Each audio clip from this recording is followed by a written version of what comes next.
On June 18, 2025, in an interview with NTV Kenya, former Chief Justice David Kenani Maraga made an announcement that he would run for the presidency in 2027.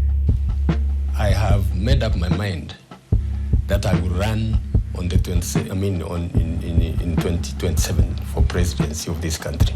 This wasn't surprising because the former CJ had shown hints that he would run for the top seat when he made a bold comment that he would make everyone obey the law if elected as president. If I were to be given the privilege to govern this country, I'll get everybody to obey the law. The moment you have everybody obeying the law, everything will fall into place. Since then, the former CJ has been making rounds across the country, presiding over town hall meetings so as to get valuable data from the people. This move by Maraga is raising questions among less ignorant Kenyans to whether he will be the underdog who will challenge the whole political establishment come 2027. Since independence, the political establishment of Kenya has long been dominated by career politicians. It mainly started from the Moi days, where Moi was Kenyatta's vice president for 11 years and subsequently became president for a solid 24 years. Then came Kibaki, who served as a minister in both Kenyatta's and Moi's government, and then became president for 10 years. Kibaki was then succeeded by Uhuru Kenyatta, son of the first president, who served as an MP and a minister in Kibaki's government for 10 years, and later became president for another decade. Then came William Ruto, the current president, who served as an MP for 16 years, and then became Kenyatta's deputy for 10 years, till his accession to the top seat 3 years ago.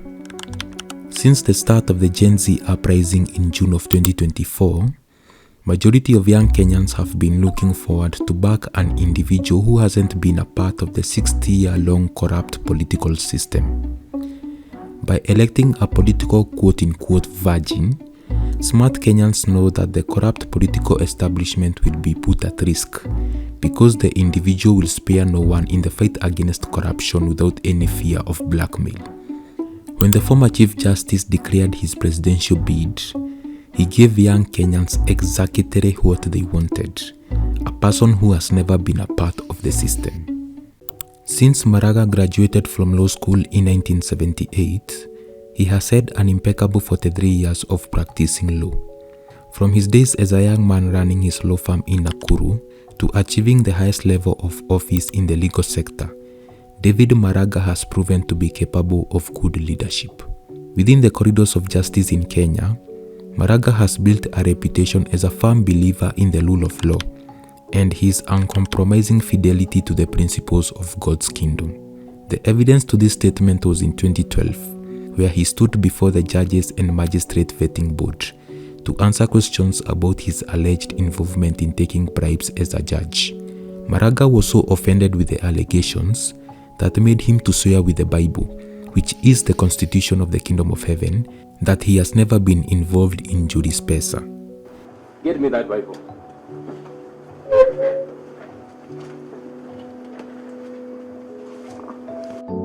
In the name of God, the creator of the entire universe, I have never taken a bribe, and I will never take a bribe. Another defining moment for Maraga was in 2017, when he annulled the 2017 presidential election in the grounds that the election wasn't conducted in accordance with the law.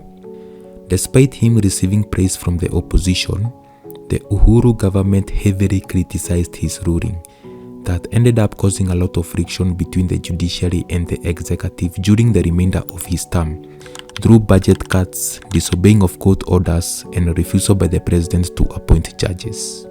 In 2021, Maraga completed his tenure as Chief Justice after having met the terms and conditions as stipulated by the Constitution. 2 years from now, Maraga will be on the ballot competing for the top seat against veteran politicians. In an interview with Mwafrika, the host of Ikonene, Maraga stated that his campaign will be an issue-based campaign that will seek to address key issues ailing the citizens, That includes things like corruption, unemployment, disrespect of the justice system, abductions, and extrajudicial killings. If we compare Maraga with other potential 2027 presidential candidates based on these factors, Maraga automatically passes the integrity test. What will be a challenge for him will be the resources and the voting bloc. To run for any political seat in this country, especially the presidency, you need a loose change of about 1 to 10 billion shillings. For these three, they are 100% loaded. The way Maraga will deal with the issue of financing is that he will appeal to Kenyans to fund for his campaign, especially when it comes to logistics, as he had previously stated during an interview with NTV. The issue of financing will be directly connected to his voting bloc. Ruto, Gachagua, and Matiangi will mainly appease boomers, Generation X, and some millennials. But when it comes to Gen Z, majority of them might end up voting for Maraga.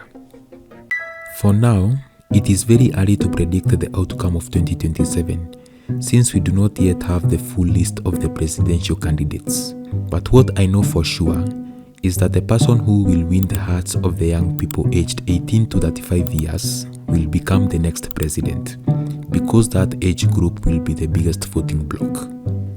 What some people are recommending the former CJ to do is for him to start hitting the road very fast, to leverage on both social media and the people in the mashinani, so as he can have a fighting chance in 2027, because the road ahead will not be easy.